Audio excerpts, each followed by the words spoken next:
training session 1. It's Sunday, May 17th. I've had Toast for a little less than 2 weeks, but part of that time I was on vacation for 5 of those days. So she hasn't really done much except for what I would call decompress and really be a dog for the past couple weeks. She was crated a lot with her last owner, which is why I got her back, and I feel like she had a lot of pent up energy, and it took her a lot of those days just to get back to like a base level. And I see that a lot with client dogs, particularly like pointing dogs or short hairs that don't have the opportunity to safely be off leash. So they spend, the first 6 months on leash or in their backyard, and then they come here and they're just really chaotic. But then they get introduced to the e-collar and they spend some days off leash, and you kind of see them settle into a more reasonable mental state after they've blown off a lot of that steam. And that's what I feel like Toast had to do, was blow off a lot of steam. So I don't think it would have been very productive to do much with her during those days, and it kind of worked out for me to be away. But now we're home, and I feel like she's in a much more stable mindset and ready to learn and train. So the first thing I want to address is not really even retriever related or hunt test related so much as it is obedience focused, which is the foundation of hunt test. Her sit stay is a little bit sloppy, and that's something that's really important to me as a dog owner. I use it a lot around the farm if I'm going to go mess with the horses.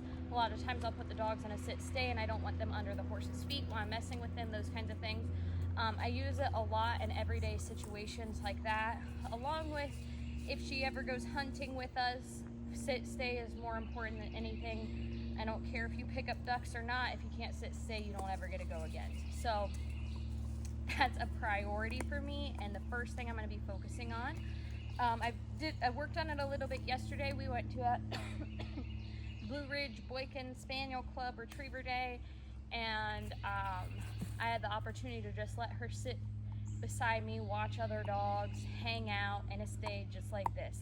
This right here, exactly what I'm doing, is one of my favorite skills for a dog to understand, which is if I'm just standing here, we're not doing anything, sit your butt down and hang out, which she's doing a really great job of.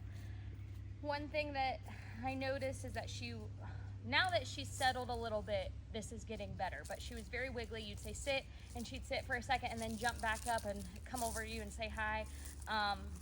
For me, the stay is implied. Even if I say stay, or whether or not I say stay, I want you to stay in that sit until I release you. But that's really unacceptable to me. And then she was doing this thing, which she actually did before I sold her as well. And that's clearly still there, where she anticipates being recalled. So as you walk back into heel position, as you walk back to her when she's in a sit stay, she automatically assumes you want heel and comes back into it. So that's what I'm going to work on today. I've got my prong collar and my check cord. I don't have an e-collar on her because I'm not going to use that. Free. Good.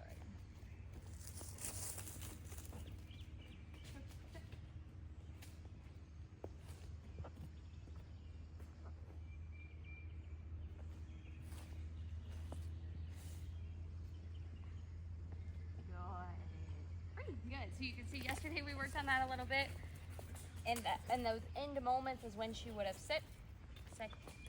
would have. Oh, my check cord just broke. Sweet. Free. What the heck? What the heck? Man, that's disappointing. I love this check cord. I don't think they make them anymore either, so I'm like super depressed. Free.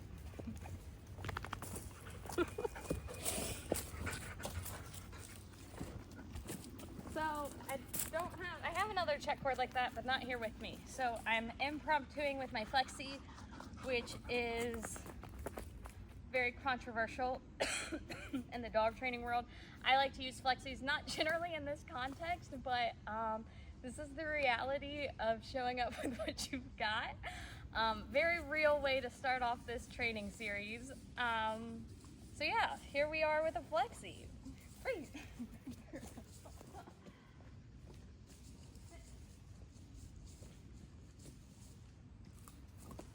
No. So there she scooted up a little bit because this flexi is applying a little bit of tension, and that drew her forward, which kind of worked out well. And all I did was put her back to where she was. Make sure she doesn't move coming in the heel. Free, good girl. All right, now I'm gonna practice coming in and out of heel a little bit. Sit, stay. She thinks this flexi is stupid.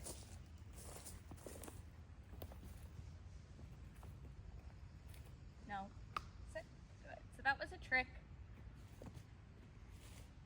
And I don't generally like to trick dogs. I tell my clients all the time there are no trick questions.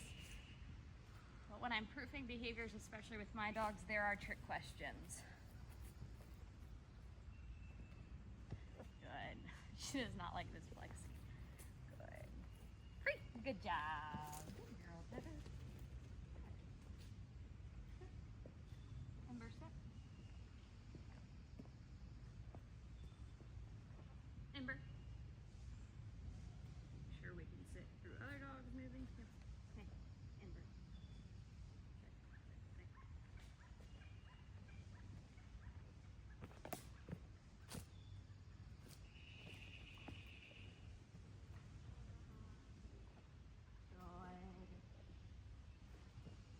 Good. She's doing really a lot better than I thought. She's obviously learned something yesterday, and as our friend Allie, who knows Toast well, talked about, Toast is kind of she's a very quick study, and it's wild how quickly she can pick up on things. And so I think our little bit of work yesterday, standing and watching other dogs and really sitting still, kind of reinforced, hey, remember this? When I say sit, no matter what goes on around you, keep your butt on the ground. No matter what goes on around you.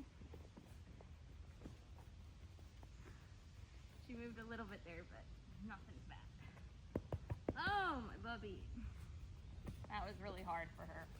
Free, good girl. I'm already done with that. No need to keep pounding that because she did a great job.